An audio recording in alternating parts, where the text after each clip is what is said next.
said it was start 1 minute before. It's not one You yet. got it now? Okay. Good afternoon. Today is November the 8th, 2023, and it is 1 o'clock, 1300. As a quorum of the committee is in attendance, I would like to call to order the meeting of the Central Health Strategic Planning Committee. As a reminder, some of our committee members may also be participating by video conference, so the staff will be managing video and audio feeds of all participants closely to make sure that we have a legally compliant meeting at all times. The first item of business is public communication. Members of the public who wish to make comments virtually during the public communication portion of the meeting must have registered with Central Health via the online form or by telephone no later than 11:30 a.m. today. Brianna, did anyone register to make comments for the Strategic Planning Committee? No, so no one has registered. We will now proceed to the committee agenda. So number one, review and approve the minutes of the October 18th, 2023 Strategic Planning Committee meeting. Dr. Bell, I move approval of the minutes of October 18, 2023 Strategic Planning Committee meeting. a second? A second.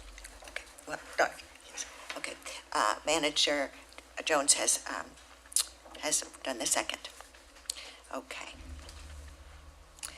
Number two, receive and discuss. All in favor? All in favor? Aye. Aye. Any opposed? Any opposed? Motion carries. Motion carries. Number two, receive and discuss an update on the Central Health Community Healthcare Initiative Fund. Megan Cermak will be presenting.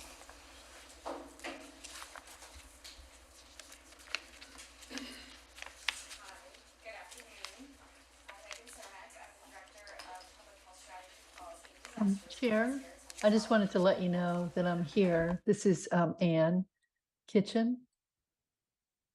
Can you all hear me? We can hear you well. Thank you. Okay, great. I planned that. Thanks. While you're at it, this is Amit Motwani here. I am tuning in by audio. Okay. Sorry, Should Megan. Should I start over, or was that captured? Okay, Uh, great. Yeah. So I wanted to provide an update for you all on the Community Healthcare Initiative Fund pilot. We are wrapping up the first year of this 2-year pilot, and I have some guests with me today. We have Holly Tu from Common Threads, Melissa Davis from HAM, and Matt Richardson, who's internal. He's one of our data analysts who will be presenting with me. Can we go to the next slide, please? So this will be our third update, but as a reminder, this is a pilot program that was created to connect with nonprofits and community-based organizations working on the ground, providing social services in ways that address gaps in our Central Health Healthcare Equity Plan. So out of the gate for this first pilot, we dug into the gap area under wellness and prevention. Go to the next slide, please. We issued an RFP to look for contractors who provided social services in this focus area back in spring of 2022. We finalized the projects and the contractors back in fall of 2022. And those 3 contractors were Austin Voices for Education and Youth, Common Threads, and Health Alliance for Austin Musicians. And they're here to talk to you today about the findings as we wrap up this first year. So sorry, my throat is so dry. Allergy season.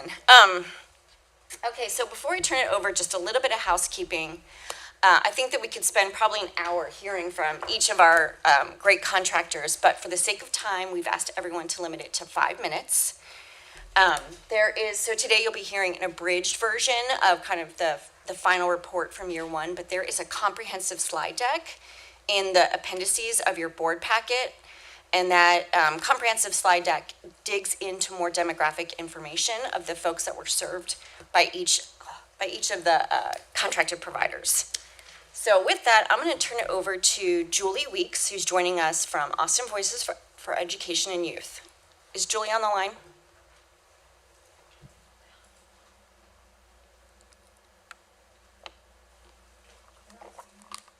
Is Julie there? No? Okay. Let's skip over to Holly from Common Threads while we try to track down Julie.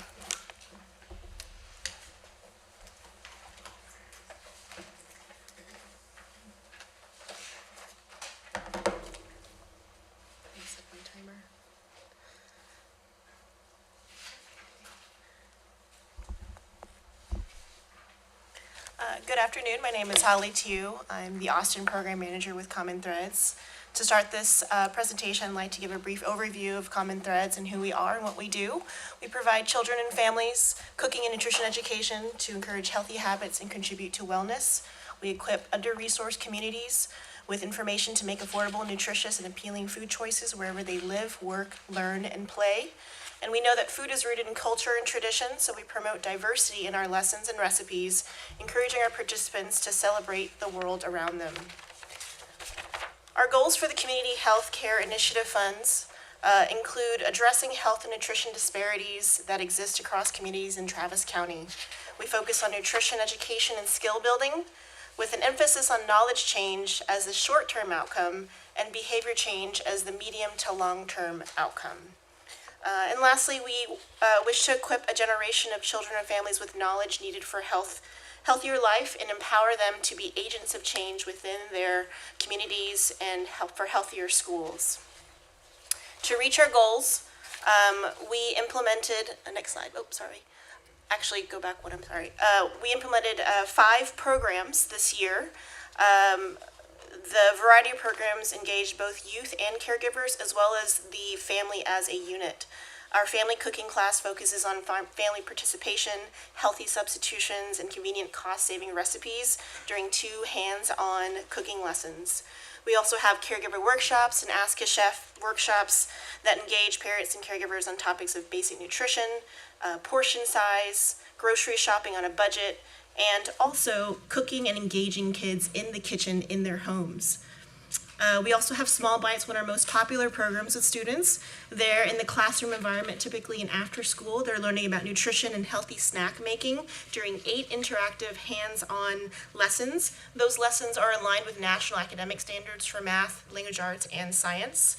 And then lastly, we have the grocery store tours, which parents and caregivers learn about fresh foods, food marketing, food labeling, how to read a nutritional label, and how to make healthy, affordable choices during a tour of their local neighborhood grocery store. So through these programs, we were able to engage with several partners throughout the Travis County area. And you'll see here on this map that we've plotted the zip codes of our partners within the Travis County boundary lines. The neighborhoods that we were privileged to work in were Runberg, Montopolis, St. John's, Coronado Hills, Colony Park, just to name a few, as well as Dove Springs and Montopolis. And we're proud to say that these were able to serve communities within the Eastern Crescent to support them. Partners that we participated with and helped us reach our audience were Austin Parks and Recreation Department, AISD's After School Centers on Education, Families as Partners, Austin Voices for Education Youth, one of the fellow grantees, Communities and Schools of Central Texas, as well as charter schools such as East Austin Public Schools, Austin Achieve Public Schools, East Austin College Prep, Cedars International Academy, just to name a few. And in learning about all of our zip codes, we reached 17 zip codes that you'll see there on the map. Our partnerships allowed us to reach community sites such as senior activity centers, community rec centers, where adults and children come and join and play and learn. We also were in middle school and elementary schools throughout Austin, as well as in Manor ISD as well.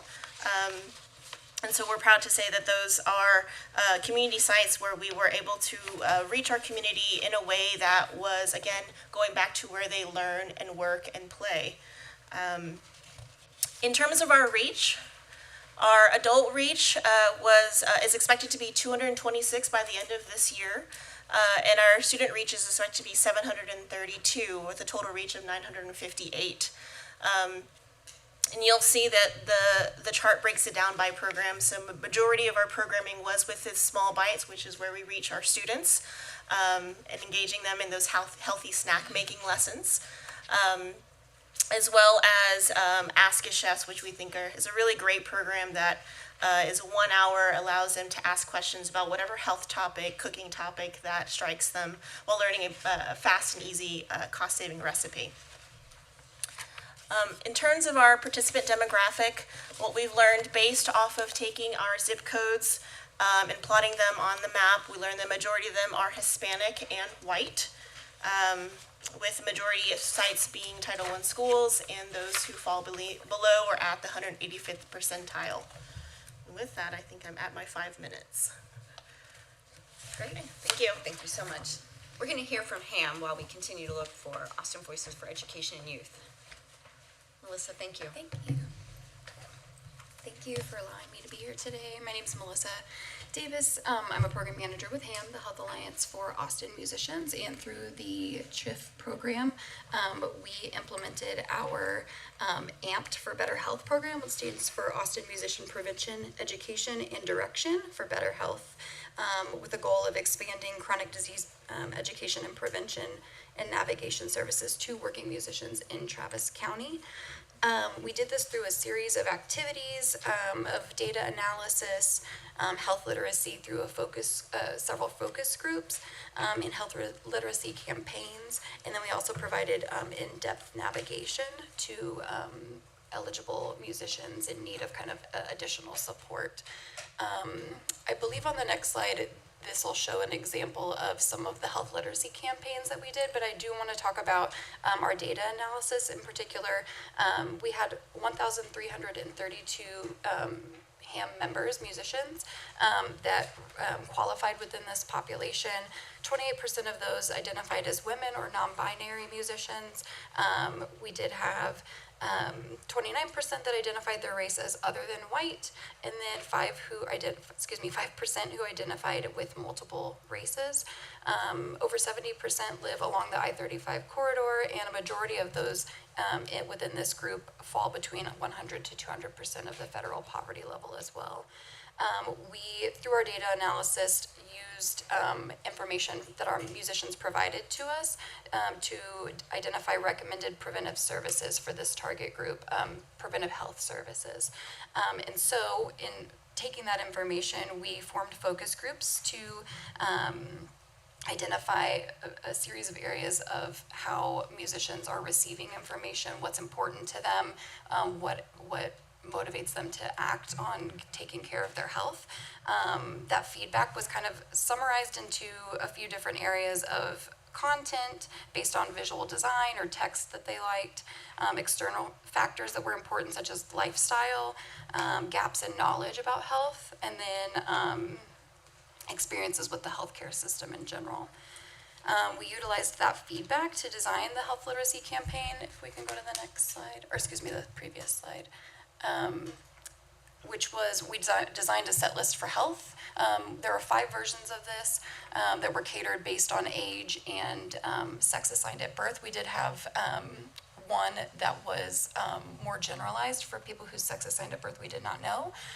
They were available in English and Spanish. These were mailed out to all of our eligible members, and then there's a QR code that took them to the website where they could see more information specific to recommended screenings based on their age and sex assigned at birth, as well as some various tips for things to keep in mind for specific populations. We also created a peer-to-peer campaign with musicians that primarily was on our social media, with tips on what to do when you're at the doctor, why is it important to take care of your health, especially as a musician, which that was one of our more exciting pieces of feedback to get from our musicians. And then we also conducted navigation, that one-on-one navigation with members who needed some extra support for a variety of needs kind of surrounding social determinants of health. We reached approximately 150 members in the last year with that one-on-one support that involved multiple kind of engagements with them over time. And then I just wanted to quickly share a quote with you from a HAM member. Ham and Sendero have literally saved my life. I had an endoscopy and a colonoscopy that found an ulcer and two temporarily benign polyps. If I waited, those polyps could have developed to be cancerous. This is the essence of this entire program and why we know that it's important for people to get preventive screenings and not wait until symptoms show up. So I just wanted to share that with you. Thank you. Thank you so much. I believe that Julie Weeks is now on the line. I apologize. I know you have to do a bit of shuffling with the slide deck. Julie, are you with us?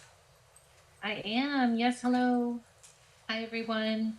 So I am Julie Weeks with Austin Voices for Education and Youth, and we have a network of school-based family resource centers in 6 AISD Title I schools. We actually serve families directly in 20 schools in AISD, but we also have some programs that expand out into the community. So we aim to stabilize students primarily in our schools so that their families are stable, so students are in school ready to learn every day, graduating, ready for college, career, and life. And we know that strong schools, strong families will build stronger communities. So with our project, we're grateful to be a partner with Central Health through this community health initiative. And one of the first things that we do with the communities and the schools that we serve is we survey families. So the first day of school, we send out family needs surveys, they identify needs, and we also have a separate survey that we use just to identify the uninsured. Based on those surveys, then we do different kinds of services. So we've got a team of promotoras that do a lot of outreach. They also do Central Health MAP enrollment. We do weekly enrollment clinics for about 20 families every week in 5 of our family resource centers. And then our social workers do wraparound family support services also through our family resource centers.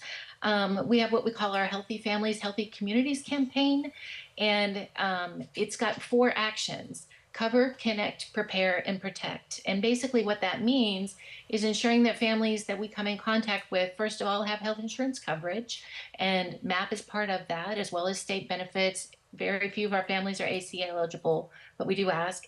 Connecting to a medical home, getting their kids prepared for school with their physicals that they need, and protect. That has to do with immunizations and vaccines.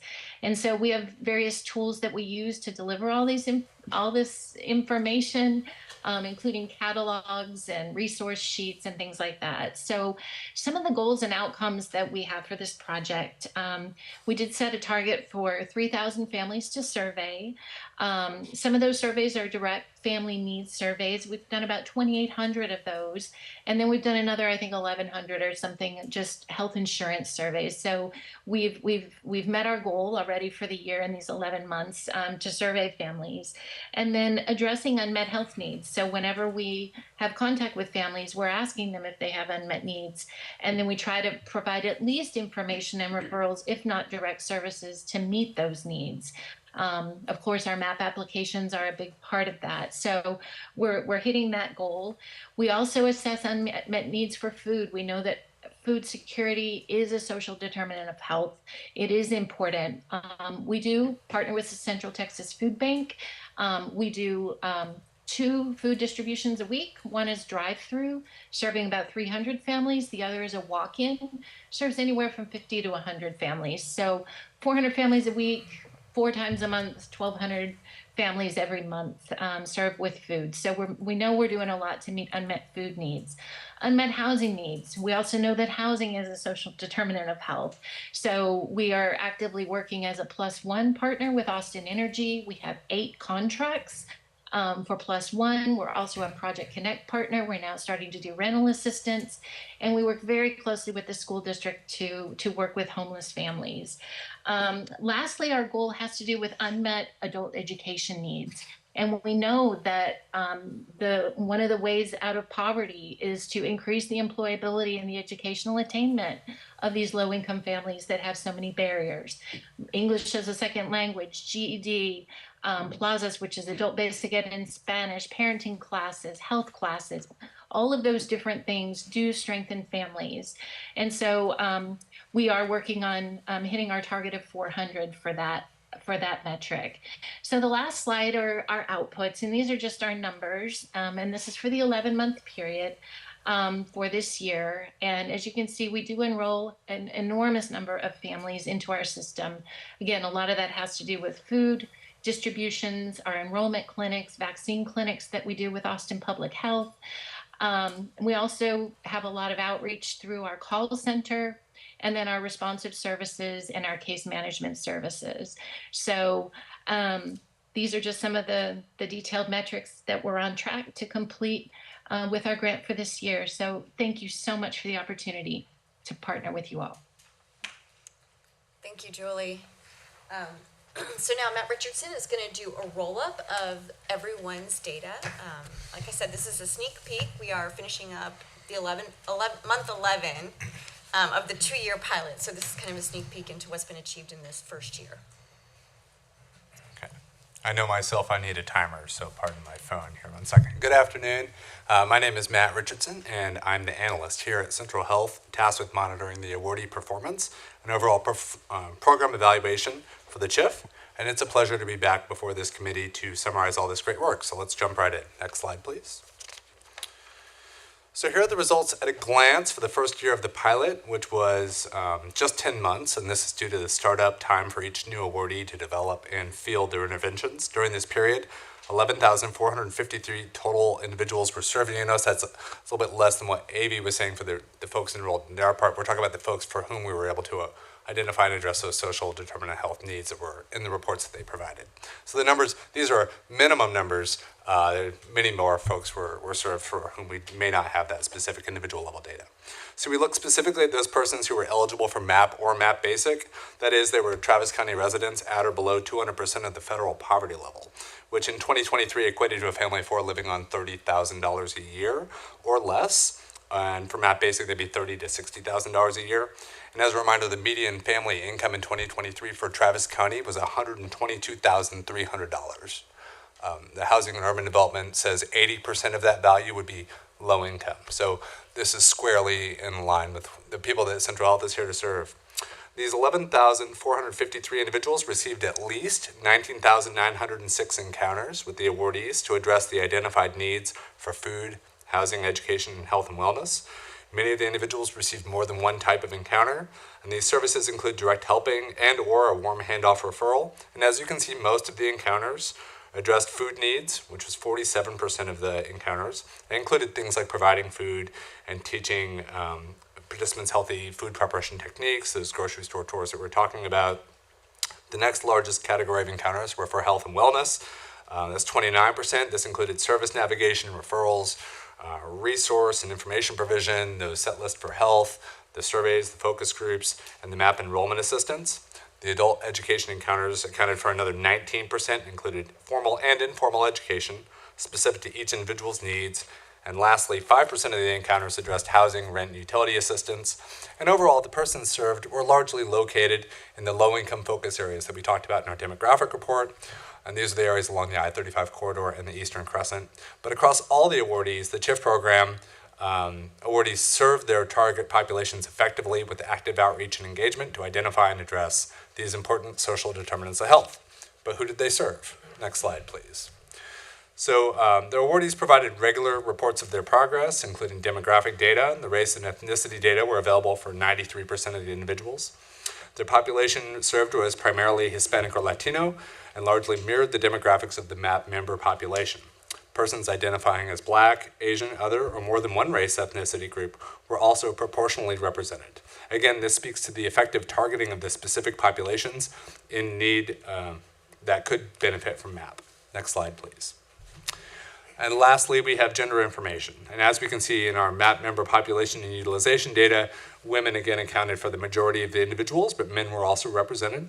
The unknown and other group includes non-binary and transgender individuals for whom we had the information, but were grouped for privacy protection due to small numbers.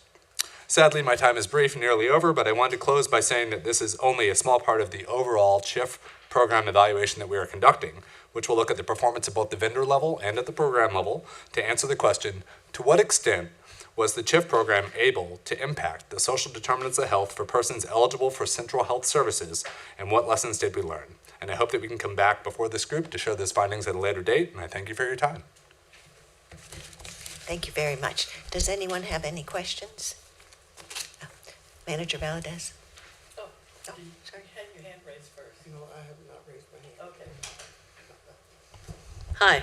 Hi. So I guess you as the analyst, I'd like to know whether or not you have done maybe a comparison of the three entities that y'all have funded already to see whether or not they are serving duplicate families, because I'd like to make sure that they're not duplicated at all.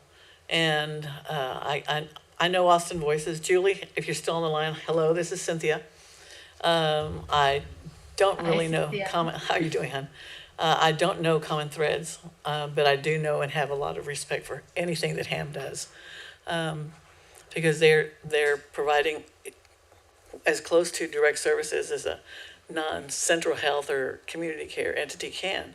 The other two groups are providing referral services. Are they actually enrolling in MAP and the other programs? Mm-hmm.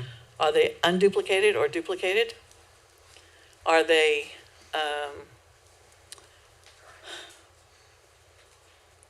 I guess I'd like to know how they are. I know the social determinants of health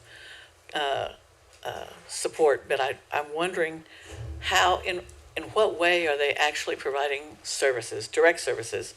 And are any of them providing health literacy supports to the parents and families? I know that I've tried for years to get the school district to do some component or include it in a curriculum, but I want to know whether these three entities that y'all have selected are doing any of that.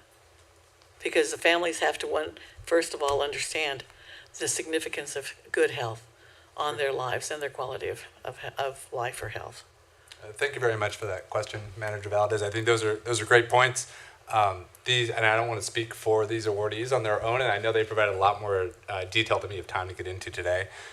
Briefly, unduplicated, as best I can tell, these are unduplicated numbers, and that is because these groups are targeting very specific populations that they're reaching out to, and they've provided us the information that allows us to get a good estimate of that. Well, we're not getting, because of privacy reasons, we don't have a need to know for some of that individual identifiable data that would let me say 100% there's not a single dupe in there, but based on how they were reaching out to the schools and to the musicians and it kind of operating in parallel in different zones, all focused on the same need level, I feel confident that these numbers are largely unduplicated.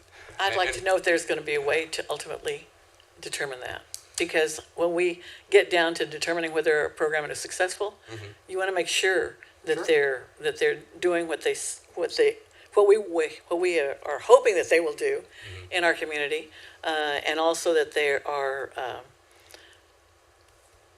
not duplicating their work, like Common Threads and Austin Voices. Are they on all different campuses?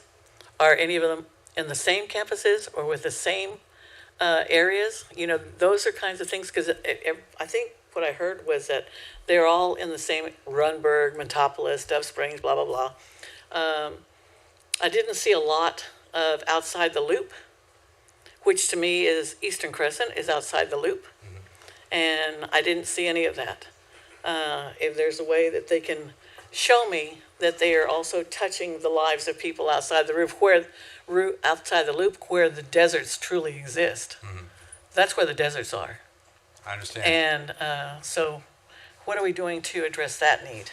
Sure. With first name, last name, date of birth, and zip code, I can get you a very, very good answer on that unduplicated number. I don't currently have that listing. We don't need to have names, but I think that y'all should. Somebody should be checking that out. Can I ask a clarifying Yes, question? There may be, when we dig into this number of unduplicated clients, they're very different services. Does that matter to you? Well, Is that a part of the question? I guess I'm asking. Is that a factor in? it really doesn't matter. Because I would think that whenever we having anybody that says they have a promotora is taught to address all the needs of the family. Okay. And so if you have, everybody has promotoras, then they should be addressing those needs and not be serving the same family with two different promotoras, with two different services, referrals, blah, blah, blah. That's what I mean. Okay, So- thank you for clarifying. Looking at the ages and genders and groupings that were there, I do feel very good. This is a largely unduplicated number, but I'm with you. I'd love to have a much better number on that, and we'll work to get there. And also whether or not they're uninsured. I know that some of the people, I think I heard that, I know Ham does that, but I didn't hear the other groups, Austin Threads and Austin Voices. They do surveys, and I understand the survey component. Everybody and their dog is doing surveys, but what we want to do is get services to the population. And so I want to make sure that we're accomplishing, at least moving in that direction. Maybe not initially, but because initially you have to find out who you're providing services to. And But- to the, oh, I'm sorry, go ahead. Go ahead, no. To the second part of your question about enrollment, I know a large number of folks were enrolled.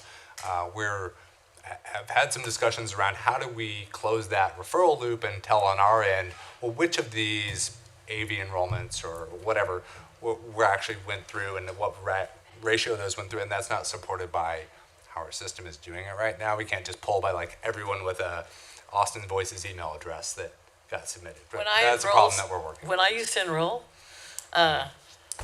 you know, I don't have to have a name. I know the number. And yes, I check yes or no. And I think that it's relatively easy. I'm not asking which program they're enrolling in, if they're Sendero, which is part of us. But if we're supporting the enterprise also and pushing the enterprise to the community to make sure that they're well informed about everything that we do, including providing money for them to go do their jobs in our community for us. Okay, they're doing the outreach and enrollment and providing education for us as Central Health. So I would be interested in knowing whether or not they got enrolled. It appears Julie might have an answer for that. Thank you, Julie. Yes, if I could just say at the beginning of this project, Austin Voices, we did work with Estela Guerra, and she did train our promotoras to do MAP enrollments. And so we are doing 5 MAP enrollment clinics per month in 5 different locations, north to south. So Burnett, Navarro, Webb, Dobie, and Houston Elementary down in Dove Springs. And so each of those has appointments for 20 to 25 appointment slots. It's 5 hours. And we also have the Dell Children's Health Plan that does a few state benefits enrollments. And then we have taken on a couple of AmeriCorps that are going to help us with state benefit enrollments. So we are actively doing that. And we're working collaboratively with Megan and Matt to try to compare the back end of the MAP database with the inputs that we're putting in to see, you know, are those applications turning into full-blown coverage for those families. Right. So, you know, that I think probably we can continue to work on that. I know we are working on it to try to see what our completion rate is. I do know, I just calculated we have a 49% show rate for our appointments that we schedule based on the surveys. So we make appointments and then people come and they apply. So, you know, I think we can continue to work on that. But yes, we are actively enrolling families in MAP and doing surveys, like every food distribution, drive-through food distribution with 300 families come through, we survey everybody. So they're there for food, but we're asking about health. And then we follow up through our call center to schedule those MAP appointments by our promotoras. So I feel like we have a good system going, but you know, we're just continuing to learn how to do it better and better. Thank you, Julie. Just one last thing. I noticed that the demographic information seems to be low with African American and Asian populations. And I was wondering if that is a trend, Julie or Matt or Megan, with the other entities. Because Other then- entities being whom? I'm sorry. Well, The other 2 providers. the other 2 providers, so you have 3 providers that we're Gotcha. providing money to. And yet I don't see that well, at least according to this. That is That the the- summary for all of them. So that is. So that looks um, like the Asian population is not being served appropriately, or the African American population being served appropriately, unless there's a difference in the demographics needs of those populations that I may not have heard about. It was my understanding that the participants of the program mirror very much the demographics of Austin Travis County as a whole. I would be hoping that they would be mirroring our targeted population as a whole. Agreed. Because, okay, look, I mean, if they're in need, it doesn't make a difference. But if there are targeted population, that's a different, maybe a little bit different demographic, especially in the areas in which they live. So if we're only going to focus on these areas and not where our residents that have great needs live, then maybe we need to tweak that a little bit. That's all I'm suggesting. They're very similar. They're ballpark, I would say, to what was in the demographic report for our MAP member population. It's about the same proportions. So that's where I had my finding that there's proportional to the MAP member population that we're trying to do. Ideally, we wanted them to engage with folks who could be Central Health members, or maybe if they weren't, then they could help connect that service and address those needs that we just don't do at Central Health. Some of these resource-intensive connections and teaching and education things that just, it's hard to do at scale. And I think one of the most pleasant surprises I had, we were looking at all these encounters, like, oh, so you identified these needs, and how do you close those referral loops? Like, no. We're providing that service. We're literally like walking them over and doing it, and that was really powerful. And if you think that there's maybe 50,000 or so MAP members each year, right, that are enrolled, we're talking, 12,000 of those are receiving these social determinants assistance in ways that are life-changing for them, and for modest investments in what we provided to these awardees. I'm very impressed with it so far with the evaluation. I can't wait to come back with more information. Thank you very much. As we close out year one, perhaps we can compare the population served by CHIF as compared to the demographic Absolutely. report or the We'll have a map, comparison table. If that would better answer your question. I would hope so, because when Shannon and I attended the CHIP Summit, they claimed that they were not even able to gather the data to be able to compare, if I'm not mistaken. And Mr. Jones, Manager Jones is here to confirm with me. That was a big concern that everybody present at that CHIP Summit had, that they claimed that they had not yet been able to work out who's maintaining the data, including people, entities, city, county, blah, blah, blah. So my suggestion was, we'll get them all to give you some money so that it can all be contained in one repository so everybody can have access to that information. Otherwise, how can you tell whether or not your goals are being achieved? Yeah, we did negotiate out reporting templates with each of them, and I want to thank them publicly for submitting amazing Thank you, data. guys. And every month we'd go over this and we'd submit feedback to them on how they were doing. Right. That allows us to roll that up and then do those Right. comparisons. I think what I'm just referring to is that there appears to be some flaws that they can't overcome. Absolutely. It's a system issue. Thank you very much. Thank you. Thank you very much. Does anyone else? Oh, yes, I have Manager one Martin. question. Thank y'all for the work you're doing.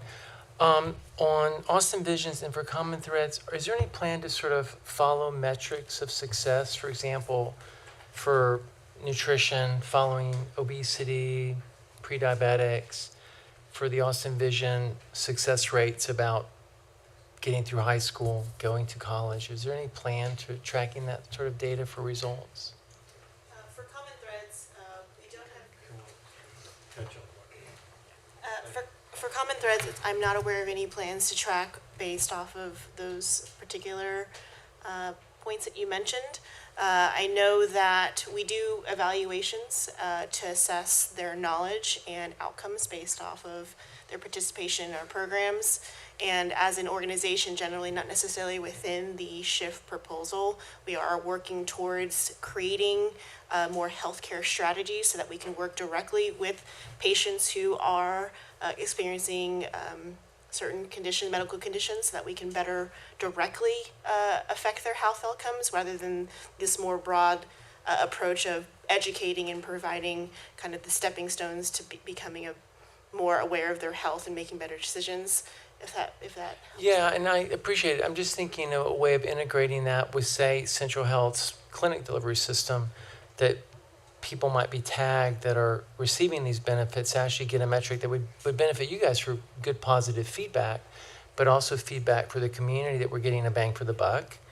And I think feedback to that community that if we do this, look, things really do improve. So I just thought it might be something to consider. You know, a lot of the schools, for example, like the Ann Richards School follows their graduation rate of their kids. The community schools gets involved with them. I think to get some real metrics as to what we're actually doing would be beneficial. I think Matt is very creative, and we can take your suggestion and figure out, looking into year 2, what we can. Okay, thank you all very much. Yes, and Manager Jones? Yes, thanks very much. It was a very informative report, and I really appreciate the great work you're doing. I just have a couple of questions. Manager Valadez did take all of my questions and answers, so I should have went first, but Next time. But first of all, and Julie, it's good to hear from you. It's been a while since I've talked with you, many years ago, and so it's good to hear from you. I just want to ask: are there other what are the other ISDs that may be part of these efforts? Or are there other ones that are receiving funding from us, or resources by way of ISDs?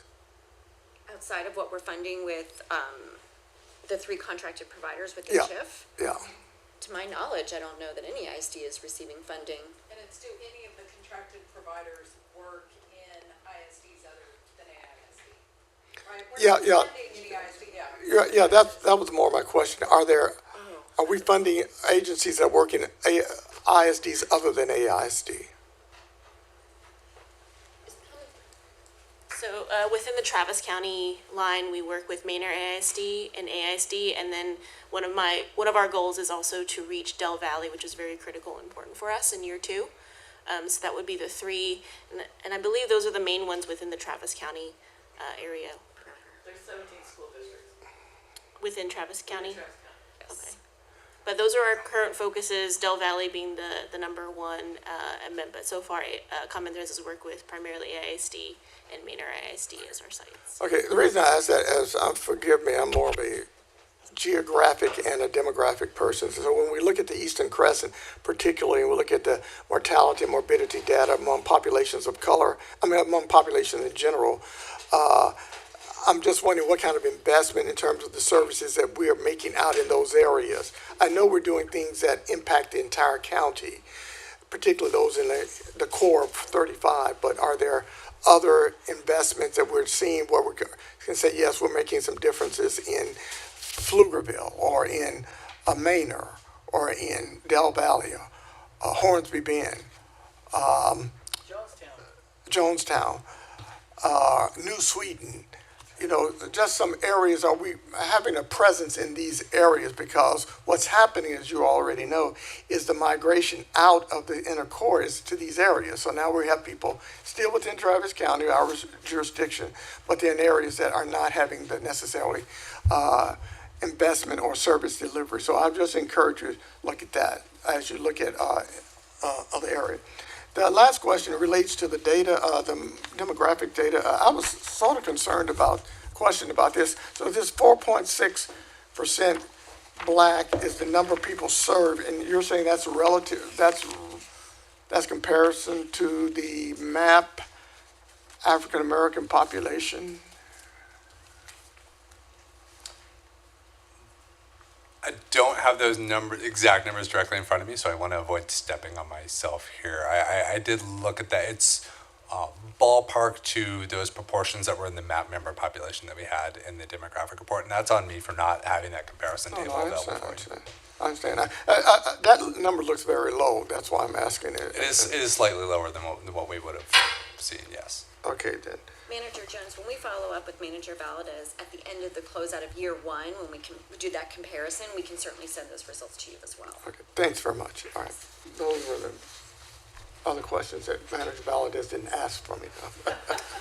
Thank you so much. It was a very, very interesting, yes.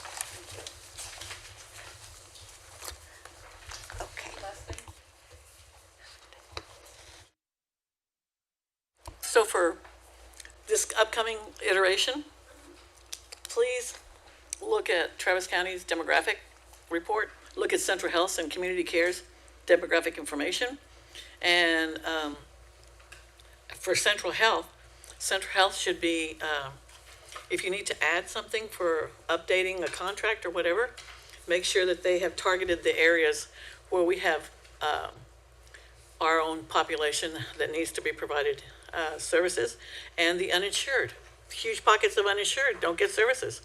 And we don't know whether we're providing services in their contracts because they may not be enrolled in ours, so we can't identify them.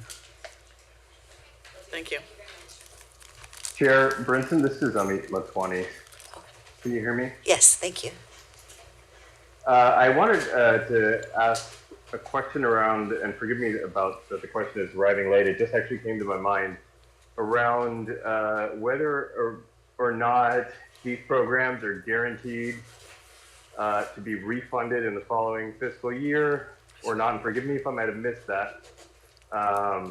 And if that's the case or not the case, you know, sort of what the plan is for sustainability of the work that they are currently doing. Is there like sort of a precipitous drop off when that funding were to possibly go away, or there could be some clarity around that? Thanks. I missed the first part of the question. Was that regarding guaranteeing of funding into year two? Right. Yes, all three contracts were. I can't hear if someone's. Apologies. Yes, all three contracts were extended for another year for the pilot. And as part of one of the contractual obligations is that each of the contractors have to include a sustainability plan beyond year two. Thank you. Okay, thank you. All right, so moving on. I have a There's no very motion on quick this. follow-up. Chair? Yes. Very quick follow-up to Amit's question. So, and I'm sorry, you may have said this and I just didn't catch it, but are these programs included in our current year budget? Is that what you were asking, Amit? And I'm not. I was asking, I was asking if, and you know, I was hearing about the phase two or the period two, and I think I missed that actually that the period two was going to be extended with the current contractees. Okay. And whereas I was otherwise thinking that period two might just be another open bid, where these contractees might have a good chance. But it sounds to me like, yeah, I mean, that sounds to me, it looks like we are renewed beyond the pilot period for another year with our current awardees, and then they have a sustainability plan as part of the receiving that current award. Okay, thank you. I just didn't quite understand that. Thank you. Okay. Number 3, receive and discuss an update on the Unified Branding Initiative for the Central Health Enterprise. Ted Burton will be presenting along with Tim Hudson, Dixie Kachiros, and Erica Page from Belmont Ice House, as well as Randall Hula and Myra Spector from Think Group. Thank you, Chair Brinson. My name is Ted Burton. I'm Chief Communications Officer here at Central Health. I want to time travel with you back about 5 years ago when, before there was a global pandemic, before we were wearing face masks as part of our daily routine, and before Central Health, like the rest of the community and the rest of the country, pivoted to respond to this once-in-a-lifetime public health crisis. You'll remember, many of you were here on the board, that Germain Solutions prepared a performance review about Central Health at the request of Travis County Commissioners. And we can go to the next slide. Next slide. And that performance review had many recommendations, but regarding communications and marketing, the review stated that there is confusion among constituents regarding the actual relationship between Central Health, Sendero, Community Care, basically the enterprise affiliates, and that Central Health needed to ensure that the community understood that connection and the value that the enterprise as a whole brings to our community. That report led to the Unified Branding System Initiative. And again, Manager Valadez, Dr. Bell, Manager Jones, you were all on the board at that time and were obviously passionate about this project as we got underway. Then, as you recall, in 2019, we conducted peer research. So we looked at similar organizations in our community and around the country. We conducted patient and non-patient interviews and focus groups. We conducted in-depth interviews with elected officials, board of managers, community partners, and residents. And many of you were sitting with me next door in the training room in March of 2020 as we presented to you some naming options and concepts. And then literally 1 week later, everything came to a screeching halt. We began working remotely, and Central Health, as it needed to focused all of its attention on responding to this global pandemic. Today, we're returning to you with an update on the branding initiative, as we discussed with you earlier this year. And joining me in the room today are our longtime partners from Belmont Icehouse and an independent research firm, Think Group. They should be joining us virtually online. And so let me introduce to you, and I will step away and turn the mic over to Tim Hudson, the president of Belmont Icehouse, Erica Page, our trusted and outstanding account director, Dixie Cacharos, and you did have that right, Chair Brinson, the brand strategy director for Belmont Icehouse. And then on the phone on Zoom is Randall Hula. He's the consumer insight strategist who led the research, and Myra Spector, who is the bilingual focus group moderator, and she moderated all the focus groups that we conducted in September. While you all were helping us get our budget and tax rate passed, we were also doing focus groups at the same time. So with that, I'll step away and let them take over. Thanks. Thank you.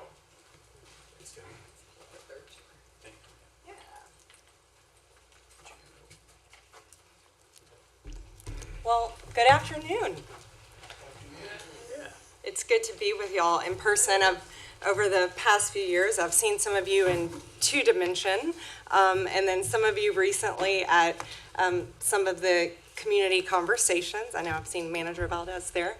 But again, it's great to be with you, and it's been such an honor to be a part of this journey. And as Ted mentioned, it's been quite a journey.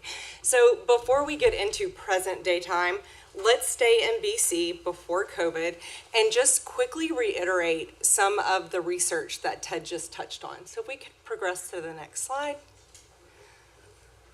Actually, we didn't touch on these yet, so I will touch on these very quickly. So this, you are familiar with this, right?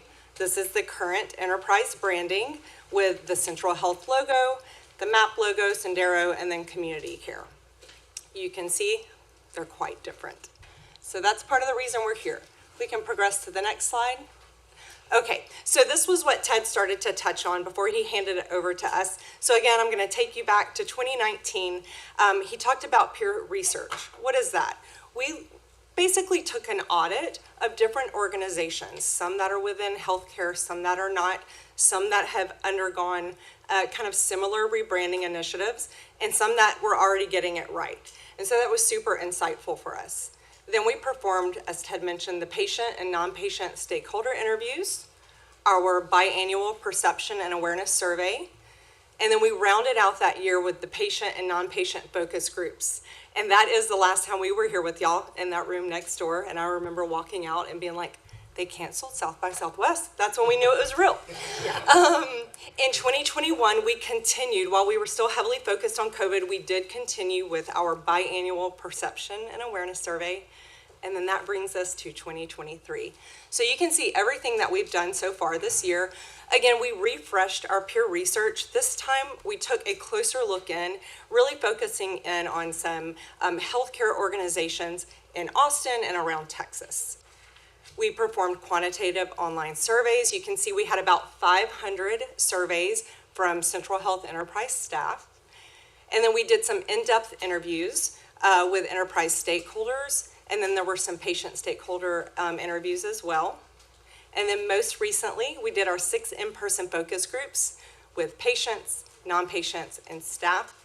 And then again, 4 intercept interviews with non-English speaking patients. So next slide, please.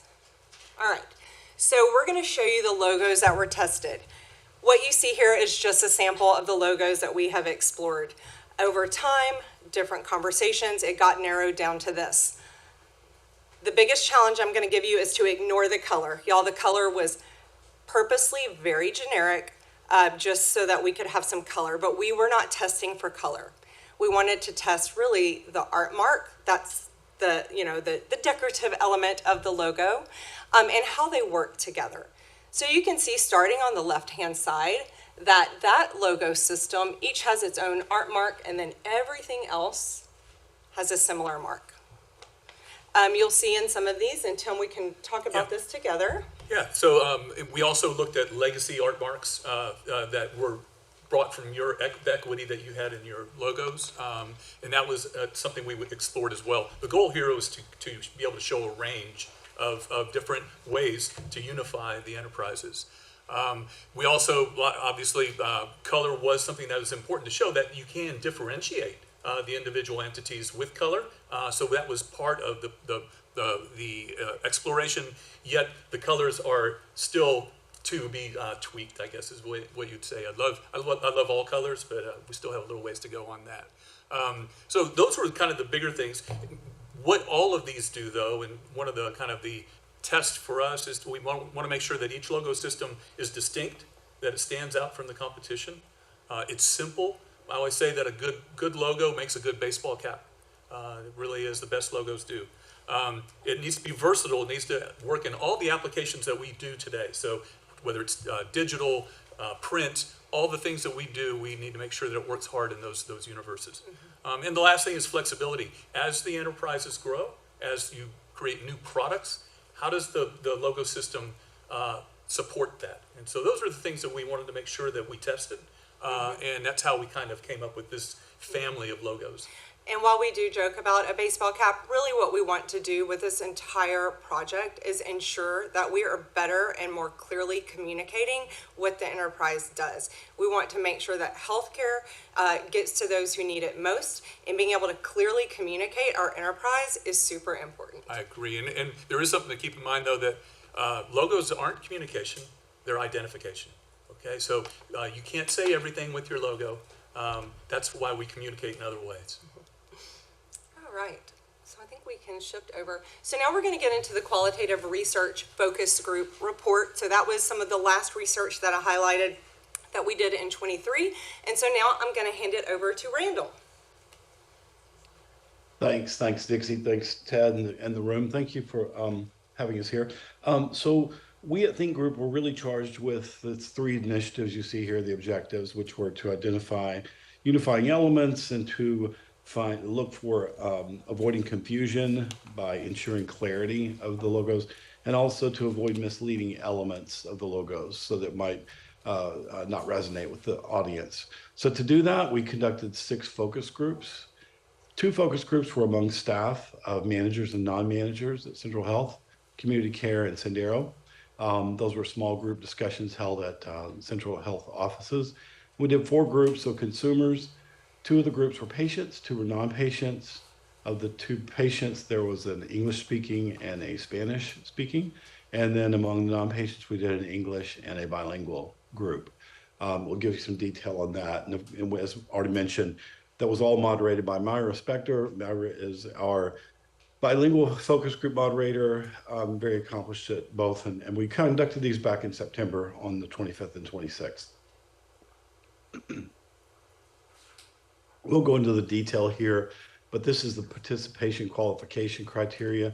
For non-managers and managers, you can see those were a combination of frontline and administrative on the non-manager. On the manager side, frontline and administrative as well, directors, supervisors, managers, representation from Central Health, Community Care, Sendero. So everyone had a community care as well. So we had a full input here on managers, non-managers, and we had 4 consumer groups. As I said, 2 patient, 2 non-patient. The criteria were about the same on each. For each, we looked at either they were a past patient of Central Health, Community Care, MAP, or they were aware of one of the three. They were all 18 to 64. Mixed faith, because we wanted to look at that as well. We'll kind of show you breakout here in just a second. We had a mix of households with children and not. The patient groups, all households were determined to be federal poverty level 200% or below. And that was a combination, obviously, of their household size combined with their income. On the non-patient side, it was all the same criteria. The Spanish group was a bilingual group, and then everybody's income was between 30 and 100,000. You can see a little break on this next page. I don't want to, again, dwell on these numbers, but basically you can see the balance. The patients, we had 6 male, 10 female on the patient side. On the non-patient, it was 7 and 9. So you can kind of go through there and see the ages were nicely dispersed between 1834 up to 55-64. You see that we had a more Hispanic participants, and that was because we had two groups that were totally Hispanic groups. For the most part, we had a nice blend of ethnicity. Below that, you see the type of awareness we had of these people. There's awareness of the brand or patients of the brand. So under the patient, you see we had some that were central health patients, MAP, and 11 were community care. And you can see the non-patient awareness of central health, MAP, and community care for 11 and 14. So good mix. We did get 3 patients who had been Sendero users in the last 2 years, at least. One thing I think we should mention too is that this is qualitative, not quantitative, but we did still want to give you the breakout so that you had an idea of the folks that we spoke with. Yeah. Thanks, Dixie. It's a really good point. This is not quantitative data, but you can see it's just a really nice blend across. And then finally, we also intentionally recruited for faith because of some of the issues that we had heard from you guys. So about half the respondents were Christian and the other half were other agnostic, atheists, etc. So Dixie, you want to take us through this intercept part? Absolutely. We also did intercept interviews, and Erica had mentioned earlier that the point was to also talk to non-English speaking patients. I'm not going to go over the objectives because clearly they're identical to the focus groups to ultimately find that unifying design element that really, represents the interconnected nature of our organizations. And so we had the 4 in-person interviews, but very important still to take into consideration. The 2 in Vietnamese, 1 in Burmese, and 1 in Arabic. And those were conducted October 15th and 16th of this year. So coming back to the key takeaways here. So 3 key takeaways that we took from this based on aligning with the objectives of this project. And I know that one of the very first things we just talked about, Ted was mentioning, this wasn't about color. At the same time, what we learned was that color is really, really critical. And for a couple of reasons. I'm going to reduce my screen. I can't see myself. Okay, color matters. And that is, there really is a preference for a single unifying color. It enhances the brand recognition, and it's consistent with an under a unifying logo design. So we heard different issues all day long about different colors and schemes and such. We did see that there was a preponderance of belief in a single unifying color. Colors that relate to healthcare associations are really important to consumers. It's about evoking feelings and associations related to things like trust, calm, healing, professionalism, comes through in healthcare. They tended to gravitate toward blues and greens. Again, not that we're necessarily coming up with colors here, but that's where they kind of gravitated toward. Yeah, and again, we were looking at that, making sure that that we could try and use color to differentiate the different entities as well. So you can use that as a tool in, like say the way you do your website, that section would be those colors, and so people would identify that way. And then really versatility and adaptability, that whatever colors we choose, they have to look good, and consumers believe that it needs to look good in both digital format and print, and if they saw it on a building, if they saw it on a website, that it would still resonate with healthcare, but it would also fit with the design. The next big key takeaway we felt was the importance of the healthcare connectivity. And really, I think we talked about this, but really in the realm of something like a sensitive category like healthcare, it really is important that I think we just skip back to colors. Yeah, sorry, next slide. Thank you. Sorry about that. Yeah, so healthcare connectivity, this was our next big takeaway. And again, it's about sensitivity and significance of healthcare that really need to convey the industry itself it represents. And the feedback from these groups really highlighted that and the importance of it being recognizable and related to healthcare. And we looked, as you saw, we looked at a lot of different types of logos and designs. And this is kind of what we came away with, is basically on the left side, talking about the clear identification as it being healthcare. And on the right, we look at the pitfalls of the ambiguity that could be associated with that. So instant recognition, what we know very clearly is you make quick decisions, people make fast decisions, and you want it to be unmistakably healthcare related. And that's why we heard over and over again that the cross, the plus sign, whatever we want to call that, on that was very synonymous though with healthcare. And one thing I might add that was interesting is that we wanted to go ahead and probe and really try to understand and maybe push a little in the direction to understand, is that cross or plus sign, right? Is that seen as a religious symbol? And what we heard time and time again in the groups is that it's really seen as a healthcare symbol, and that it's a quick hit both in the interviews as well as in the focus groups. I agree. I would agree with that in all of the groups. And also, you know, even though we were pressing the issue, I think there was only one person in all of the groups that that had any particular feeling about the cross. The rest of them all felt that it was healthcare related. Yeah.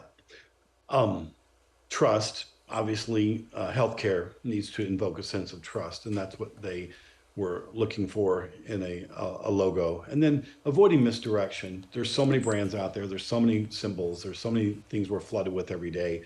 And if it doesn't represent healthcare, if they can't clearly say, yeah, that's healthcare, then they could mistake it for another industry, and then brand kind of gets diluted as we go along. And we talk about that on the side of pitfalls as well.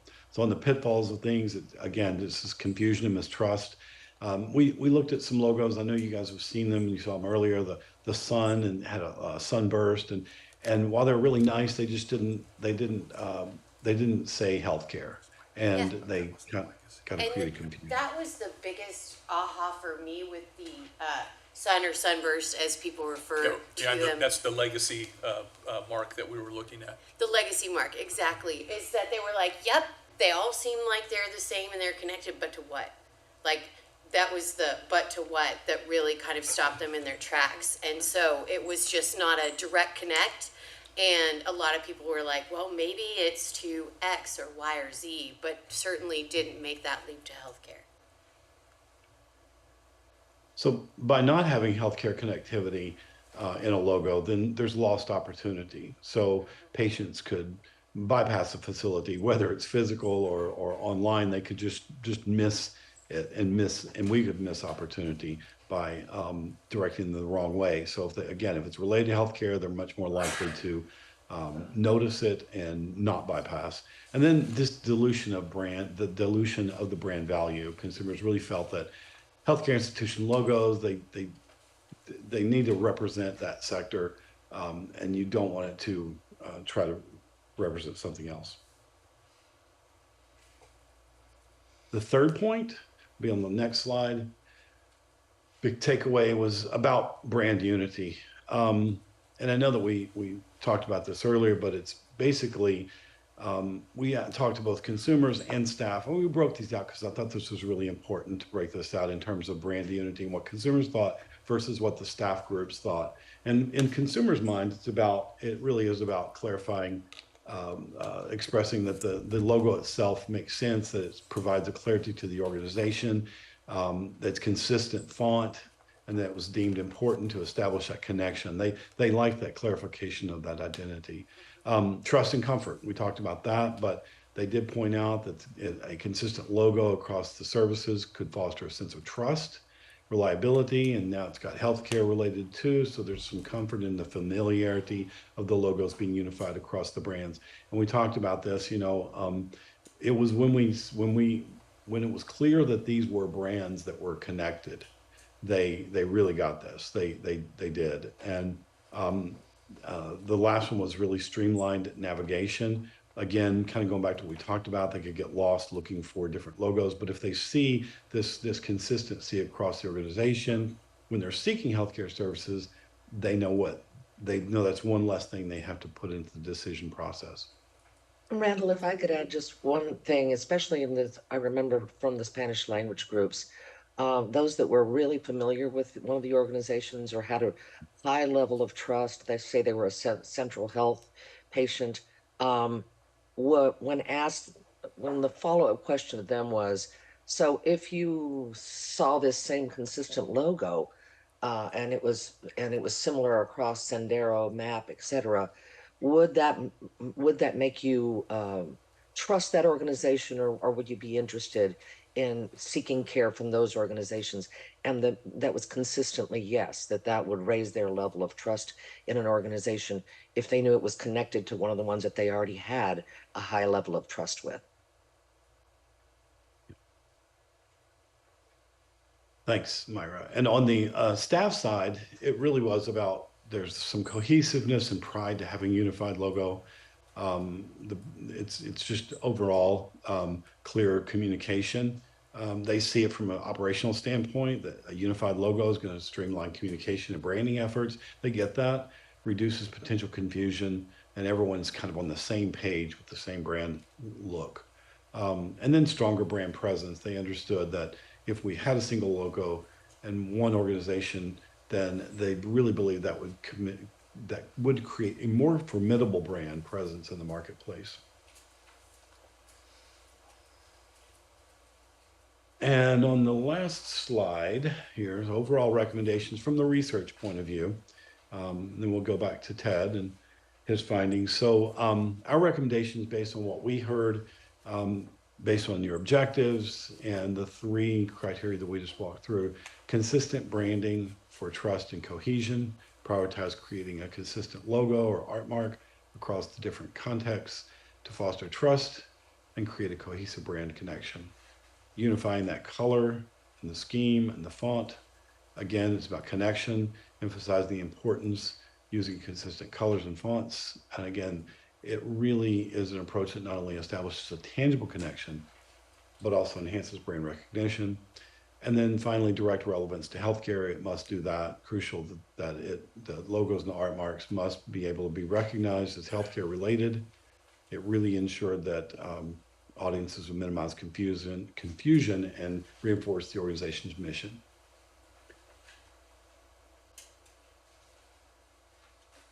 Next slide.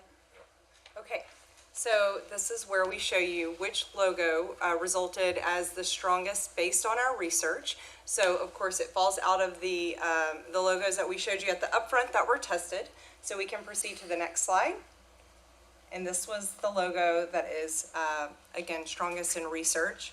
We're of course showing it to you in black and white, as we've already mentioned regarding color. You want a logo to work well in black and white, but there will be further color exploration. And Tim, maybe you could talk a little bit about the logo. Yeah, the mark itself, obviously, we're using negative space to create. This is the most unique out of all the logos that I think we put together. And using the negative space, you have a C. So there's a C within there's an H, and there is the medical plus sign. Now, if you don't see it, you still see a very unique mark, and that's something that's ownable, that you can move forward with, that no one else would have, and that's really nice in any probably category. So that's kind of the goal there. It's very simple. Would make a great baseball cap. But literally, those are the that was kind of the thought behind it. Was what can we do with these elements to create something unique? Next slide. You can see how the family works, and we really want to make sure that it shows that flexibility, right, for the different entities. And as you grow and do different things, we explored those. That's why we include MAP. as, hey, what would you do with a product or something else that comes up, right? And how could we handle that and how would it work? So that's kind of how it needs to fit for the whole system. You see the unification of the typefaces, the typography, and also the descriptors that help explain exactly what that entity does. Next slide. This is just showing if there was any chance that you had wanted to talk about all the organizations at one time, you could use this. I would not call this a logo, but this is a graphic that we could use to say, hey, we're all under the same umbrella, we're all doing the same great stuff, and we all belong, we're all unified with our same mission. Next slide. Again, showing, trying to take it beyond just the major enterprise and going into products or things like that. So we show you it with MAP by Central Health. And then the next slide has actually an existing logo that has probably equity, that there are people that care about it a lot, and how would that system work? I would say as a designer, it's pretty complicated, but at the same time, we can make the system work with existing things that have equity in the community.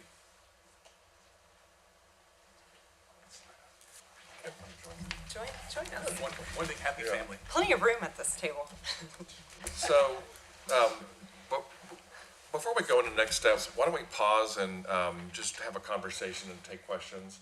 Going back to the carousel pediatric, the logo, that was obviously a request from Community Care, and it's similar to something that we showed you before, and we can bring it back to your attention. But with Baylor Scott and White as an example, they have McLean Children's Hospital. If you look at all the Baylor Scott and White clinics, hospitals, and health programs, McLean Children's Hospital stands out, but they maintain the legacy of this. It's a choo-choo train and has a very playful look and feel, but the color palette's the same, the fonts are the same, and so you know they're connected.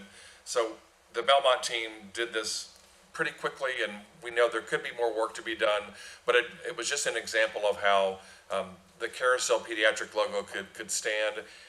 My personal opinion, based on no research by my own mind, is that I think moving forward, they might decide, let's become more unified and make it look more like the enterprise family, but that's not a decision that would need to be done now or even in the very near future. So I think with that, we should pause and invite questions, and we can talk about next steps. There is no action required. This is information only, but we did want to bring this back to your attention because it has been a long time coming.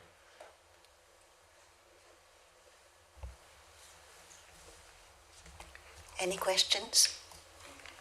Manager Jones? I think Manager Kitchen was first. Oh. But I'll ask after her. Okay, Manager Kitchen? Oh, okay. Just as long as she doesn't take my question. Well, as long as you go first, Shannon, you're right there. I'm happy to go second. No, go ahead. I was just being facetious. Mine was just more of a reaction, and also, this one's difficult for me. I really appreciate all the work that has been done. It's been really well done, and I appreciate that. I wonder if there are variations on this, or if there may be like 2 choices. I find this, I'm just giving you a little feedback. I find this logo, and I might be the only one, very difficult. All I see is an H. I can't see the C, and that may just be me. So when I look at it, it doesn't mean anything to me. It doesn't tell me Central Health. So anyway, I know you're not here to poll what we think. I just wanted to share that. If I may respond, Manager Kitchen, I think that's all the feedback is welcome. I think that's the beauty of doing research, is that we didn't sit in a room and design it. Well, the team designed, I don't even know how many logos, but I think everybody had personal preferences and choices, both on our communications team, on the executive team. We've also had members, not just executives, but of staff at Central Health and the other entities.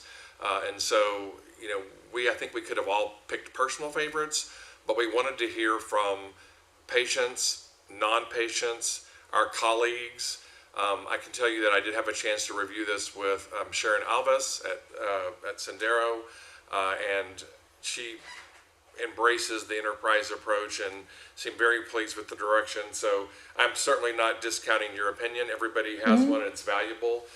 But again, I just want to go back to, we wanted to make sure that we followed a proven industry practice when it comes to branding, and that is to hear from the people that we serve, the people that we want to engage with, and the people that need to know who we are.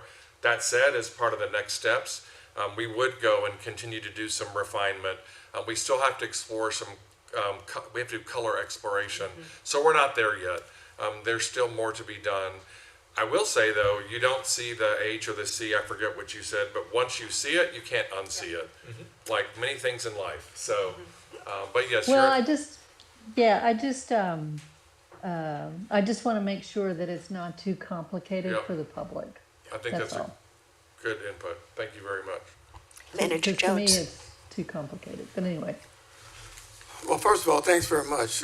I do not envy the task you have to do to help do this. As one who understands artistic work, I certainly understand the challenge. A couple of things. One is that did you consider, or we look at the fact that we are a governmental agency as a funding, and did you look and compare or assess what you've come up with to the other large hospital districts around the state, and in terms of coming out with this format? That's my first question. Please weigh in. The peer research did exactly that, and in fact, this year we went and included more hospital systems. We included Ascension, for example. So absolutely, that was a key part of this, is looking to see what other healthcare systems, hospital systems. Also, we looked at Fortune 500 companies, CVS, other, but in the healthcare space in some way. So that was a key part of this. The peer research informed on the upfront, but then it also helped validate that we were leveraging and moving forward with things that were unique and ownable, and very identifiable to the Central Health enterprise. That actually helped us cull the initial designs. That we had some that we liked, but they were like, it might be a little close to something that we don't want to be, we want to make sure that we're distinct, that we stand out, and we're unique, but also appropriate for the healthcare system. There was a logo suite that we looked at, and through the research and discovery found there was another small hospital system in Texas, and it wasn't the same, and the Belmont team, it wasn't like they looked, that looks good, let's just change the color. But we realized we needed to find something unique and different. I will also say, and you guys can also affirm, it is really challenging to come up with a unique logo or mark that hasn't been used before. I'm sure the people that created the Nike logo and the Apple logo maybe felt the same thing when they did that, but it is challenging because a lot of healthcare system logos are similar, and so it's hard to stand out and be unique. And I'll say, while it is challenging in and of itself, when you are branding an entire enterprise where every organization has its own name, that complicates it even further. See, the challenge you all have here is not only a challenge of a design, but also the challenge I think policymakers did not address in the implementation or the institution of this district. And that's a whole nother conversation that we won't get into here. But I raise that because when we start talking about trying to market what we are an enterprise. When I look across the state while you are doing that, I was screening through my phone to see what the Harris County Hospital District looks like, what Parkland and what other. And so I see the challenge you all have and unique to us. So that's the second thing I want to make sure you all consider. It sounds like you did in looking at those. The third thing is this issue of the cross, because I think that's a very important factor in this community. We're a governmental agency, and one of the first things I saw when they first put this when I came here, but when this was first implemented, I had problems with that. I said, not so much from a religious point of view, but the fact that this is a governmental agency, and it sounds like we're promoting a religious point of view. So when we start talking about incorporating a cross, whether it's done implicitly or explicitly. Someone looking at this may not see a cross, but someone who's looking with the intent of saying, why is that cross there, is seeing it. So I think those are factors that we consider. The assumption is from the healthcare perspective, not necessarily from the religious perspective. But for those who are very religiously focused, and we're in a society now where right now you see what's going on in our world today, religion plays a very important part. So I want us to be cautious in terms of addressing those things. And then the last point I want to emphasize is when you look at St. David's particularly, if you notice their logo, they have a little cross with a little dot at the bottom of it, trying to separate ourselves from any of the other institution. I noticed Ascension Seton is not like that. It has sort of the wing type of thing. So I say all of that to say that, I actually like some of the designs. I just think that once we've done it, it's done. It's got to be embedded, and we got to recognize it's going to be for years. So the types of questions that we're raising now are the types of things I think we need to vet with a wider audience before we finalize it with just the board members, because there are a lot of factors that are going on that will be impacting us for quite some time. So that's basically my. If I just may respond, bringing up the issue of the cross, that is why we so deliberately and intentionally tested that at every step of the way, because that was a concern articulated very similar to how you presented it. And we wanted to make sure that we address that. And so that's why, and Myra, if she's still on, she facilitated.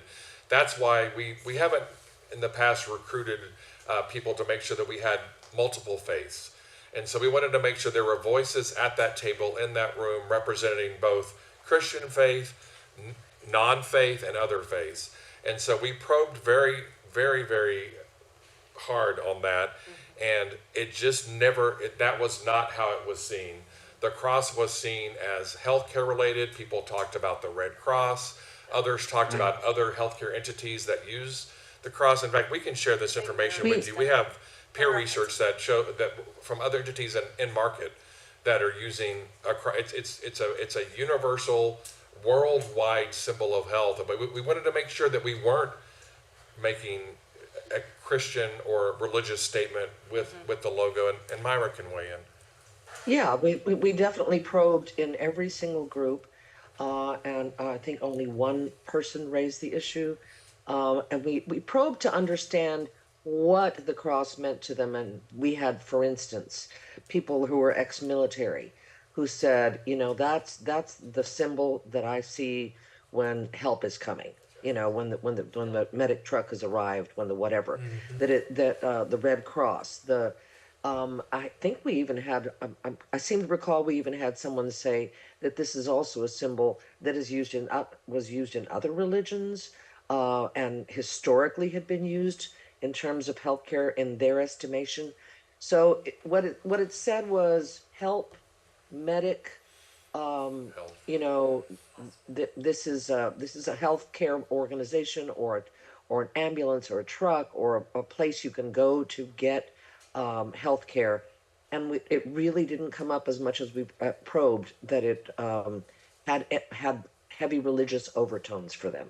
And Myra, I remember the specific that focus group because I was able to observe the focus groups from behind a mirror. And I remember you came out and went back in and continued to probe. And it was only after you, in my opinion, asked the questions and kind of planted a thought that this person, it was a gentleman, a man, said, "Oh yeah, I can see that," but it wasn't that's top correct. of mind or first thought. That's how I correct. remember. Nothing came up organically. There you have it. In the groups. So you're absolutely correct. I went in because we thought, okay, let's make sure, let's go in and probe a little more around this. And even then it wasn't a strong feeling. It was more like, yeah, I can see that could be, that could be a cross that would have some relation to faith. Just one response to that is because having had the opportunity to live in other parts of this country and overseas, the crescent is also viewed in the same format. So the question is, and I know we are historically a Protestant nation, but we have multicultures.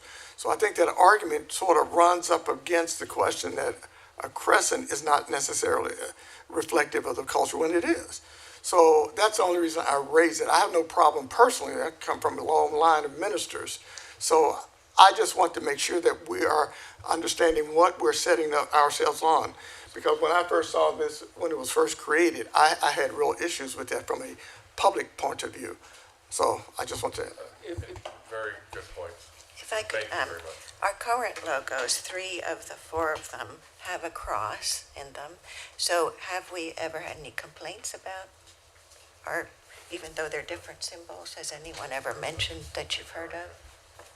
Not to my knowledge, but I can only speak for myself, but I mean, I think if Manager Jones says he thought about it, I honor that and respect that, and think maybe others have as well, but we haven't had any formal complaints or conversations about that.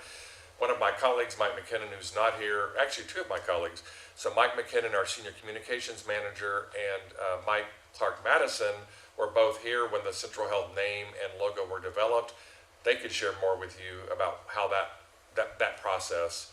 And in fact, Mike Clark Madison was on the consultant side that created the logo, and Mike was on staff, so I don't know if I answered the question appropriately.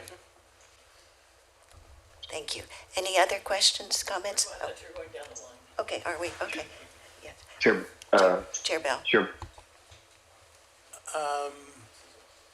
Did I hear someone online that was saying something? Huh? Oh, okay. Amit, did you want to go first, or? I'm happy to go after you, Dr. Bell, or whatever you prefer. I'll just defer. Why don't you go ahead, since you're online?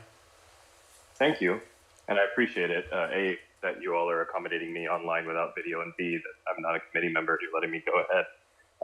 I just wanted to acknowledge the work that has gone into this process. I participated in one of the focus groups, I believe, or at least some discussion around this, and I feel like every single bit of feedback that I shared has been manifested in some way, form, or fashion through the report and I guess the accompanying presentation that we're seeing. I really like, the whole set of logos that we saw. Though I'm not necessarily partial to the one with the cross, I think I'll defer to the process and how it will play out with the board managers, and of course continued tweaking with research and feedback. That being said, I do want to point out the consideration that having a hard-coded C and H in the logo might wed us to the name of Central Health, which, I know nobody's necessarily talking about changing that name. We're all happy with that name. However, it's a point of consideration that the other logos seem to be name agnostic and therefore a little bit more resilient and adaptable for future potential variations in the enterprise name or the entity names. So I just wanted to put that out there. Thank you. Thank you. Now, Manager Bell. Thank you. First of all, I think from Manager Kitchen's point of view, I agree with you, Ted. I think once she sees the C, she will not forget the C. But I also think that the color, if a lot of people have a difficult time seeing a void, and that's what black is on white. And so they just don't see it. You pointed it out to me, Ted, and when I saw it, it's like, oh, I see it every time now. So I do believe that color might change that perception. I do believe having Central Health with a tagline, Travis County Hospital District, is great, all right? Because I'm out there talking about Central Health, and probably after I finish my third sentence, the hand goes up, what is Central Health? And so, we all know what it is, but we want our taxpayers to know what it is. And, when I tell them that, we're the Travis County, oh, so you're the one taking that little bit of taxes, I said, yeah, that's us. So, I think it's important that be sort of expressed. I also like the fact that it is so unique. I think the uniqueness of it may help people remember who we are.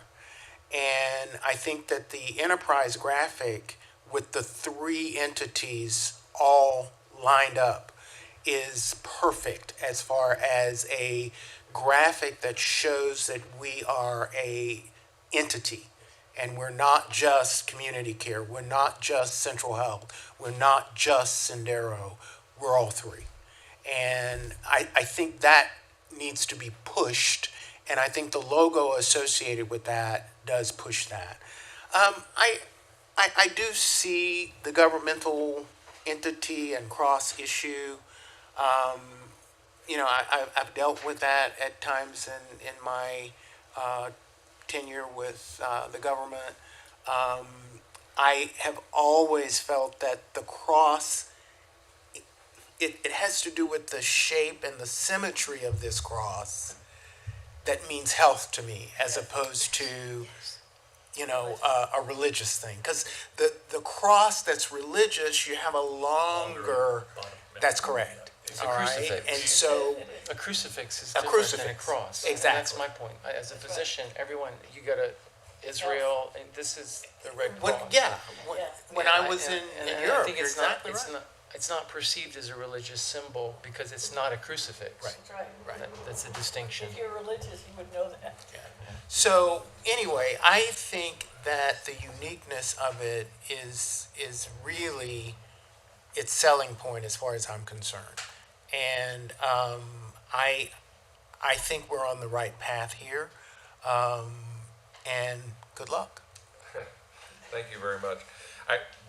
I'll say that we actually made some alterations to this logo and the cross when we got feedback, because we've done a lot of research. Remember, we've done a lot of staff research, focus groups, etc. And so that was one of the tweaks that the Belmont team made, was to make sure we were very intentional about it being a healthcare cross and not a crucifix. Yeah, the equidistance is super important. And I agree, this is, again, just a reminder, it's only black and white, because if it were in color, we would spend now until 10 o'clock tonight debating orange or blue or purple. I think that's modest. So maybe we might be here till tomorrow, but y'all would be, I wouldn't.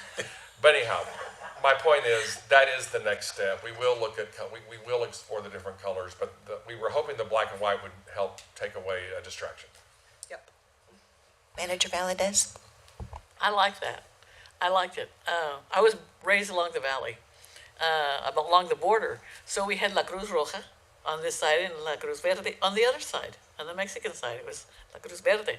Everybody knew that's where you went for help, because it's, hospital, health, doctor, services, emergency services, et cetera, et cetera. And everybody seemed to clearly understand that this was not the crucifix. It wasn't related to Jesus Christ or anything like that. So I like this. And as a kid, we used to play those games. What do you see?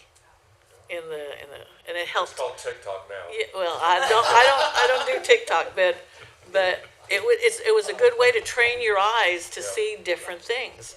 And so I immediately saw the CH and other things, but anyway, I think y'all have done a great job. I think you're on the right track, and I agree with Dr. Bell that I like that, so that everyone clearly understands, but not when you're doing it individually. Like, I don't expect Sendero to go out there and have everything in their, everything listed, or community care to have everything listed. But I do like that. Things like for internal audiences as well. Yes. For the staff to Yes. feel like they're all working together. That's right, and This that could may be be. a badge or the scrub logo, or That's if you right. own a building. I mean, you can picture this in one of the new clinics. Well, maybe they could have done that for the Dell Hospital, because we're giving them that money. But anyway, I like that. Thank you. Manager Martin? I stole his. The symmetry of the cross versus a crucifix. I've worked overseas in multiple countries that are Islamic. It's never been an issue. It is not seen as that. It's not seen as a religious. So that's my point. Your mic isn't on. Do you mind? I'm sorry. Should you repeat So I just wanted to point out, as you did, that this is a symmetrical cross. It's not a crucifix. I've worked in multiple countries overseas, including Islamic countries, and it's never seen in that essence whatsoever. They began the Red Crescent for, I would argue, political and religious reasons, but I don't think in the world this is seen as a crucifix. That's all.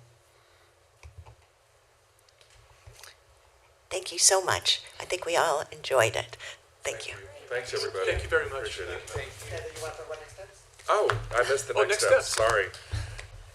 Next steps, we'll be scheduling a meeting with the senior leadership team at Community Care.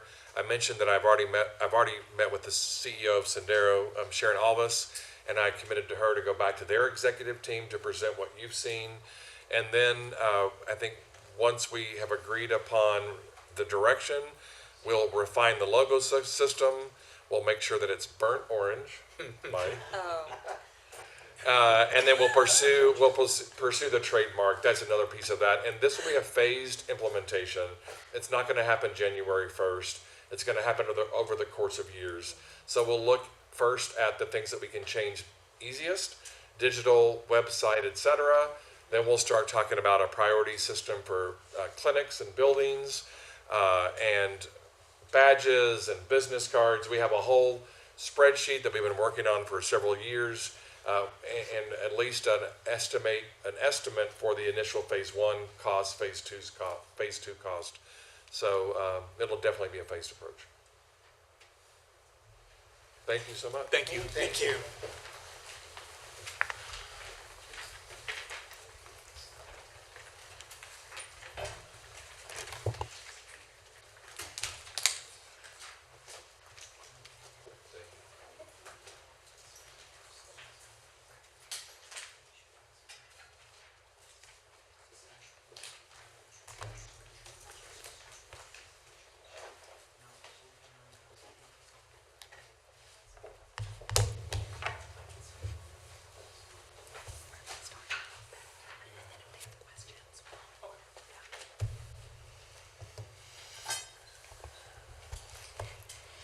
All right, item number 4.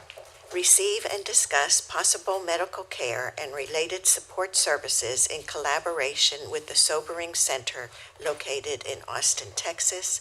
John Morgan and Monica Crowley will be presenting. Good afternoon, managers. Thank you for your time. We'll be relatively brief this afternoon. I think we may be your last agenda item. You may recall that during the budget process, you all heard from Laura Elmore, the executive director at the Sobering Center, and her board chair.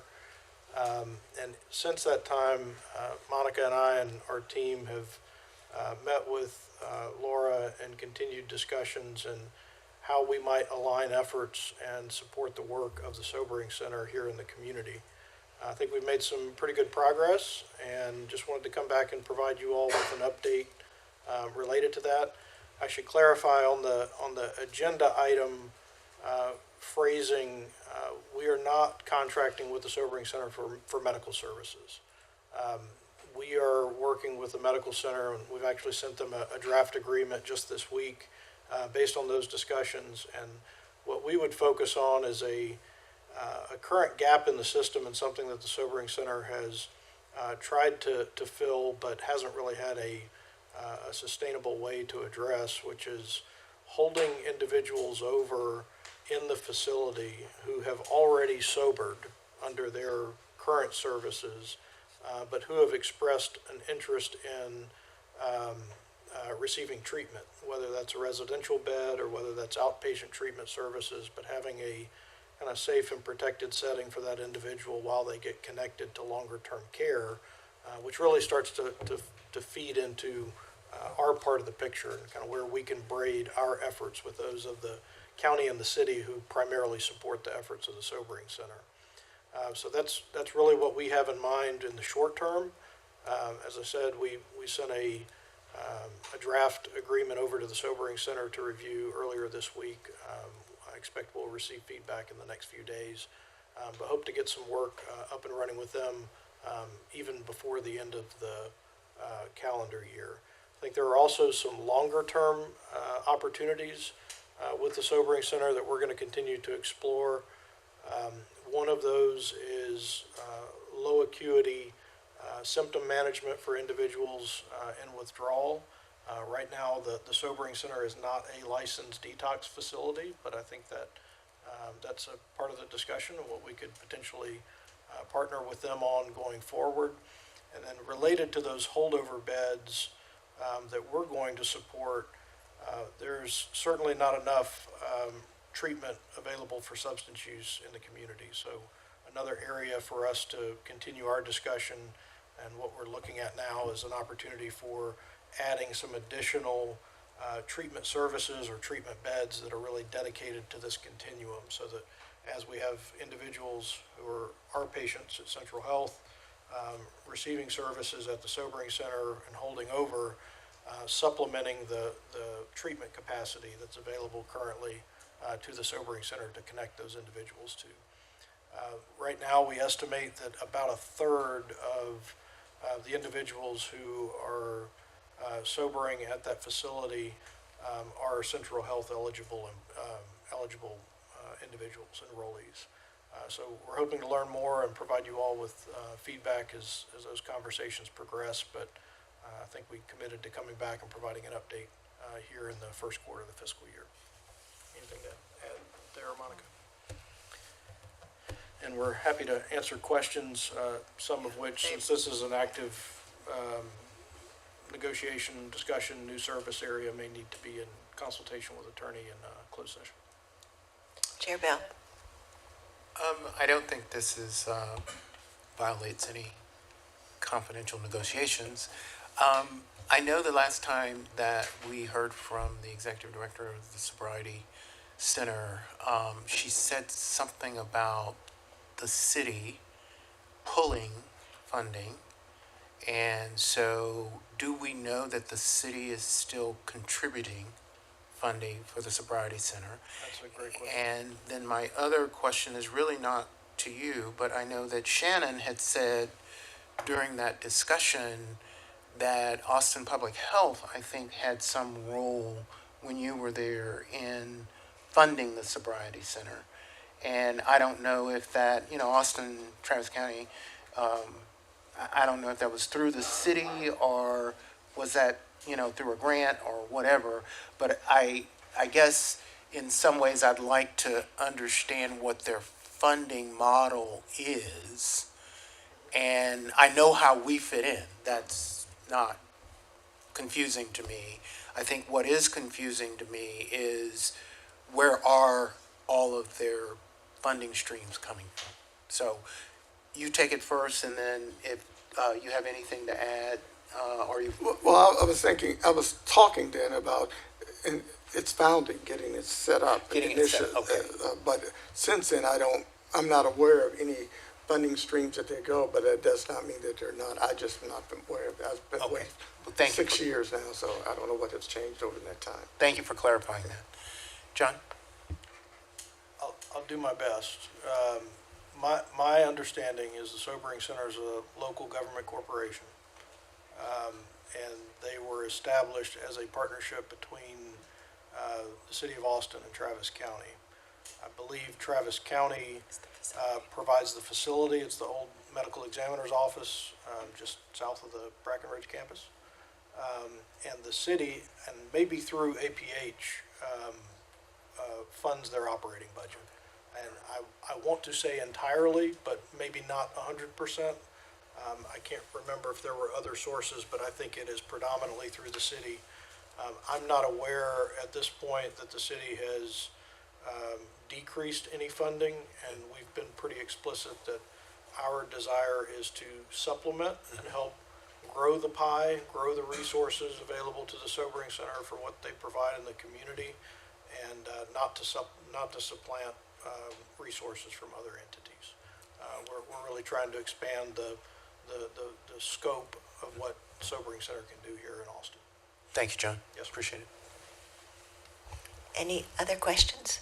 Manager Valadez? Well, mine is the question of Manager Kitchen, who is on the city council, as to whether or not you happen to know whether the city was actually funding them in entirety or mostly or partly or how? I think in entirety. or at least when it was begun. I'm not certain if anything changed this year, but when we began it, yes, it was a city. It's a relatively new program, so it's only been, well, I can't remember how many years now, but yeah. City funded. If I may ask, and is it used by any, do we envision it being used by anyone other by city, county? I was wondering if Texas Department of Public Safety ever utilizes it or has utilized it at all. I do not know the answer to that. I'm not sure. I'm not sure if there are other agencies that potentially drop off, transfer individuals there besides the county and the city and EMS. I'm not certain. As like a law enforcement kind of entryway into that, if it would be like state troopers? Yeah. She did not, when they had mentioned, folks dropping off, but that's something we absolutely could ask about, is other law enforcement that might be bringing people to the sobering center. And Manager Valadez. Just one more thing. If you happen to know what their demographic looks like, who is using the sobering center? Who are they dropping off demographically? I don't have that information now, but I think we will certainly get that level of information and be able to report it as we move forward, at least on the services that we're supporting. I don't think we will have the same level of detail on all of their sobering activities. We could ask for that information as well, but we'll certainly have the demographic information for the patients that we're trying to help transition. Yes, ma'am. Just to pick it out, that's a great point, because be interested in who they are and who they are not dropping off. And I don't think you could get that, but that might be something we might want to look at down the road. We can ask. Mr. Giesen. Thank you. And I wanted to reiterate two things that were said here today, one from Dr. Bell and one from John Morgan. But I'll mash them up into one, which is when we're analyzing and discussing opportunities such as this one, we're looking at it from the standpoint of sustainability. And so if we, let's just say hypothetically, purchase 10 bed days a week or a month, looking at that larger fiscal picture to know what's the sustainability of this particular operation here. Because if we're buying those 10 bed days and there's some risk out there on the near term horizon, then we need to know that, because we're going to need something to take the place of those bed days so that our served patients, continue to have access to those services. And so I think, and then, as John said, growing the pie, that's a posture that we take coming into these discussions, which is what can we do to expand? But also we recognize that if, again, back to the first point, if we see, okay, there are some sustainability challenges here 1, 3, 5 years out, coming back to that and saying, okay, what is it that we need to do to, again, make sure that our patients get that care, but doing everything that we can to make sure that we can grow the pie if at all possible. Otherwise, we're not really expanding services in the larger scheme of things. So thank you for that commentary, or the opportunity to provide that commentary. And Chair, I would just add, Mike's comments reminded me we really need to connect this effort with the conversations we're also having with the City of Austin, with the EMS department, as well as with Integral Care and the diversion services pilot that we're pursuing this year. All of these pieces touch each other, and I think the board has really requested that we try to better understand the global environment, what each of the different agencies and entities are doing in town, and make sure that we're being deliberate about where Central Health fits into that. And one of the things that Mr. Duncan had just showed, there is information online at very high level information, and it does appear that 74% of the admits at the sobering center today are from law enforcement, and about 24% is from EMS. So I think that we can get some more information, try to get some more information about what law enforcement agencies are delivering people to the sobering center, but I think that really does indicate just how connected these other conversations around EMS and around the diversion pilot and the psychiatric emergency services are to this conversation as well. Yes, Manager Valadez. Monica, I appreciate that, but that's telling me who's dropping them off. It doesn't tell me who they're dropping off. And what I'm interested in is who are they dropping off? Their demographic, and I want to know how they tie to our equity plan. You know, if we're trying to close disparities gaps, who are we serving? Who is our money being spent on? And it's not only with this contract, but any contract that we enter into. So, thank you. Well, with no further questions, there is no motion on this item. Okay.